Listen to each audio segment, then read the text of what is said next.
People can tell their president to screw off and still be alive. r/AskReddit Redditors who are not from first world countries, what are some of the things that privileged first world Redditors don't realize they have, that you don't? Our electricity gets shut off regularly, but also randomly. And it's not just kept to daytime, these load sheddings go to 8 PM sometimes. People here can't afford generators, so no electricity really impacts them. This is all over the country. The easiness of buying most electronic devices, and with some luck/sales for ridiculously cheap prices. If you live in third world countries you usually can't find several models there. If you do, they are twice the price of what it cost in a first world country when it launched, because of import taxes. Applies to other hobby articles like action figures as well. It's so frustrating when you see on Reddit something like, oh just get X for Black Friday as it'll be really low price at X store. And you stand there knowing full well such thing isn't sold where you live, and the best they have is a similar one from 2 years ago at double the price of the current one. Actually yes, depending on the country. In Brazil everyone knows the black market dealers to get electronics for cheap. Sao Paulo in particular, the gangs operate out of the airport and know how to get around, bribe, the system. Drinkable tap water. My god, why do you consume so much plastic bottles when there is literally drinkable water in your tap? Taking a bath in northern Kazakhstan feels like taking a bath in a piss tub. It's yellow when there is a good amount of it. Interestingly enough, the southern part of the country has clean water. By clean, I mean actually transparent, but still far from drinkable, at least without boiling it first. Water quality is very poor in some parts of North America. My grandma has been boiling large quantities daily for 2 years now, due to a sewage problem that still hasn't been fixed. It's not just for drinking either. She has to use the boiled water for brushing her teeth, washing her hands, cleaning her vegetables, showering, etc. It's faster and easier to buy plastic bottles, but she still makes the effort to boil her water. I'm in South Africa. The list is pretty long, but the most relevant for me now is safety. The femicide horror stories are real. We used to be warned to not go out late at night etc. But now women and kids are literally going missing by the minute.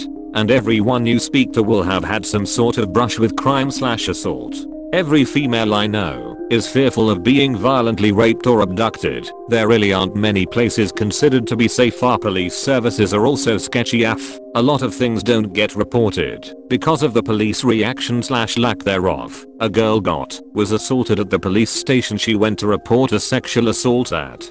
There are areas known as the Cape Flats where emergency services don't even go to calls because of the gang violence and probability of being hijacked/shot. Honestly, I just want to go for a run around the block, or get an Uber to the mall without having to video call my BF every time the whole way, so he can make sure I'm safe. It seems a little paranoid, but there is a story that really tears my insides apart just thinking about it. But these kinds of stories happen so often around here, so many are desensitized to it. First world safety is a real luxury. We had a couple of resident physicians at our hospital who talked about how strange it was to arrive in the US. We're in a reasonably safe university town, and not worry about carjacking all the time, or to see young women jogging alone everywhere, even after dark. I did home visits as a nurse for years in sketchy neighborhoods, and usually felt safe, being somewhat protected by my uniform and profession. We do take our relative safety for granted. I moved to the US from a third world country in my teens, and some of biggest things I have noticed over the years are, owning a car isn't a big deal. It blew my mind a family that owned multiple cars could still be considered poor when I first got here. Generally speaking, kids get to be sheltered from the more unpleasant aspects of life for much longer. By the time I was 10, I had lost people in my life to suicide, had my home broken into multiple times, and witnessed significant acts of violence. Wouldn't say any of this was all that atypical either. Opportunities to be successful and choose your own career path. If I had stayed in my home country, low-level government job is probably the best I could have hoped for. In the US, I was able to get all of my education paid for, have a PhD, and a job I really enjoy. Not to say this is the norm in the US either, but the fact it was possible is incredible to me. the US is a pretty good place to be poor. A huge number of poor people here have cell phones, internet, and either cable or satellite television. Freedom to choose or leave a religion without fear of persecution, a mob trying to lull you or bring ostracized. Dating and finding love without the fear of persecution and or honor killings, mainly for women. Having autonomy. My country still imposes guardianship laws over women, no matter the age. Freedom to criticize the head of state without fear of persecution. You people have it made. I had to escape my county for leaving my religion, criticizing my country's authority figures, and not being a virgin. Yep, here in the USA, we tell Trump to fuck off to his face, and on Trump's Twitter, you can see thousands of people telling him to fuck off lol. People don't even realize how lucky you are just to be born in the USA. Talk about winning the lottery. I remember how stunned I was when I first came here, how people not only criticize, but badmouth their politicians. You can tell your head of state to fuck off, and you won't go to jail forever. It's a privilege to have no fear when it comes to that. Freedom, dating, clean environment, proper hygiene, education, a strong currency, and every single kid is having his/her own room like WTF. If I ask my parents for my own room they would kick my ass. I'm 17 yo, and I don't even have a phone. All of you teenagers have your monthly allowance, and if I ask for money from my parents they would kick my ass. Teachers in school can't touch you, right? Here, they can beat the shit out of a student and no one will give a fuck. Many of you own a PC or a console and play games with your friends, and I have never in my life seen a gaming PC or a console. Sorry for my rant, but you get the idea that basically the living conditions are way more better in a first world country. They can buy stuff for themselves and maybe travel, buy Christmas gifts, and be one of the first countries that will have vaccine. My country has such economic and dictatorial situation that all out money has to be spent on food, and after first world solves problems with COVID, then vaccines arrives for us. First world countries can think about problems like climate change, but for third worlds, that's not the first problem we have to think about. First world countries can think about problems like climate change, but for third worlds, that's not the first problem we have to think about. This sucks because third world countries will be disproportionately affected by climate change, but the first world is too weak, selfish, and lazy to do anything about it. That's totally it, and they don't want us as migrants either. As in how many countries you can enter without a visa.